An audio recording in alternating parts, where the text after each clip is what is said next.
నీ జీవితంలో నీకు ఎదురయ్యే ప్రతి యుద్ధం నీకు విజయాన్ని ఇవ్వటానికే దేవుడు అనుమతిస్తున్నాడు అంటాడు కదా యోబు భక్తుడు. నరుల కాలము భూమి మీద యుద్ధకాలం అంటే కాలం కాదా అంటాడు. దావీదుని హీరో చేసింది అతని మీదకి వచ్చిన పెద్ద శత్రువే.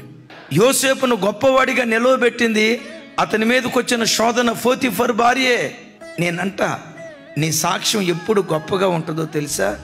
నీకు ఎదురయ్యే సమస్య కూడా గొప్పగా ఉంటే ఆ గొప్ప శ్రమ నీకు గొప్ప సాక్ష్యాన్ని ఇవ్వటం ప్రారంభిస్తుంది. ఏ రోగమనే శత్రువు నీ నేలుబడి చేస్తుందో, ఏ అసమాధానమనే శత్రువు ఏలుబడి చేస్తుందో, ఏ ఆర్థిక ఇబ్బంది అనే శత్రువు నీ నేలుబడి చేస్తుందో, ఏ సాతాను పదే పదే నిన్ను తరుముతున్నాడో విశ్వసించు.